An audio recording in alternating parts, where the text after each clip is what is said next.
আজকে কয়েকদিন ধরে এত গরম দিচ্ছে মানে বলে বোঝাতে পারবো না। তো এদিকে দেখো সকালবেলা সমস্ত আশিবাসি কাজ করে আমি এদিকে আগে ঠাকুর ঘরে চলে আসলাম। আগে ভাবছি পূজাটা করে নিই, তারপরে বাদবাকি কাজগুলো করা যাবে। তা হ্যালো এভরিওয়ান, আশা করি সবাই ভালো আছো। তোমাদের আশীর্বাদেও আমি অনেকটাই ভালো আছি। এটা ছিল যদি পরশুদিনকার ভিডিও, সেটাই তোমাদের সামনে আজকে তুলে ধরলাম। আজকে যেহেতু ছেলে স্কুলে যায়নি, তার জন্য কিন্তু পূজা দেওয়ার তাড়াটাও ওরকম ছিল না। আর লাহে ধীরেই আমি কাজগুলো করছিলাম। তো এদিকে দেখো পূজা কমপ্লিট করে আমি এদিকে আগে চার জোগাড় করে নিলাম। নিয়ে তোমাদের দাদা খাওয়া দাওয়া করে চলে গেল। আর ছেলে যেহেতু ঘরেই, ছেলেকে একটু সিদ্ধ ভাত করে দিয়েছিলাম, ঘি দিয়ে খেয়ে নিয়েছিল। আর এদিকে সমস্ত কাজ বাজ মানে সকালবেলা তো টিফিন শিফিন করে তারপরে ভাবছিলাম এই র্যাকগুলো আজকে ছাপা করি। কয়েকদিন ধরে গরম গরম করে আর কিছু কাজে হাত দিচ্ছিলাম না। তো ভাবলাম আজকে র্যাকগুলো একটু ছাপা করে নিই। আরও অনেক কিছু করেছি, সেগুলো তোমাদের সামনে শেয়ার করলাম না। তো সমস্ত কাজ বাজ করে এদিকে চলে আসলাম রান্নাঘরে। তোমাদের দাদা ডিউটি যাওয়ার আগেই দেখি ছোট ইলিশ কিনে দিয়ে থেকে গেছিলো।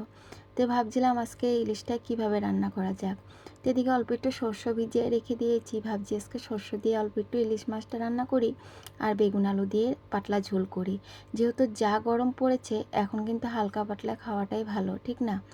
আর সেদিন যে আমি রান্নার ভিডিওটা শেয়ার করেছিলাম, সেখানে কিন্তু আমাকে এক বোন কমেন্ট করেছিল যে তুমি রান্নাঘরটা এত সুন্দর করে পরিপাটি করে সাজিয়ে রাখো, এত ভালো লাগে দেখতে, কি বলবো। সত্যি কথা বলতে এই যে তোমাদের যে এই কমেন্টগুলো পাই, কথাগুলো শুনি, এত ভালো লাগে আমার শুনতে, খুবই ভালো লাগে। আর আমি জানি না রে বোন, আমি যতটুকু পারি ততটুকুই আমি সুন্দরভাবে গুছিয়ে রাখার চেষ্টাটা করি। আর অনেক নতুন ফলোয়ার্সরা আমার পরিবারে এসেছে, তাদেরকেও জানাই অসংখ্য ধন্যবাদ। কেমনে করে তারাও কিন্তু আমাকে সুন্দর সুন্দর কমেন্ট করছে, তাদেরকে অনেক অনেক ভালোবাসা জানাচ্ছি। তো এদিকে দেখো আমার কিন্তু তোমাদের সাথে কথা বলতে বলতে রান্নাবান্নাও হয়ে গেছে। এদিকে শস্য ইলিশ করলাম, আর তার সাথে এদিকে বেগুন আলু দিয়ে মাছের ঝোলটা করলাম। আর এদিকে ইলিশ মাছের তেল একটু রেখে দিয়েছি, যেহেতু তোমাদের আগের ব্লগেও বলেছিলাম যে আমি ইলিশ মাছের তেলটা খেতে খুবই ভালো খাই। আর এটা কিন্তু আমি বিয়ার আগের থেকেই, মা ইলিশ মাছ ভাজলেই আমি আমার জন্য তেল রেখে দিত।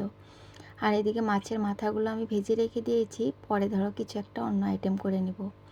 আর এদিকে অনেক দিন হয়েছে স্যালাড করা হয় না, তো ভাবছি অল্প একটু স্যালাড করে নিই। এদিকে টমেটো, কাঁচা পেঁয়াজ আর একটু ধনেপাতা আর একটুখানি লঙ্কা দিয়েছিলাম। এই ছিল দুপুরের মেনু। তো সন্ধ্যার সময় সমস্ত কাজ বাজ করে আবার একটুখানি স্নান করে নিলাম, করে নিয়ে এখন সন্ধ্যাবাতিটা দিয়ে নিচ্ছিলাম। সন্ধ্যাবাতি দিতে দিতে ছেলে বলছিল যে মা আমাকে একটু ম্যাগি করে দাও। তো ছেলেকে একটু ম্যাগি করে দিলাম। এই ছিল আমার আজকের ভিডিও। যদি ভালো লেগে থাকে অবশ্যই পাশে থেকো। তো আজ রাখি, সবাই ভালো থেকো।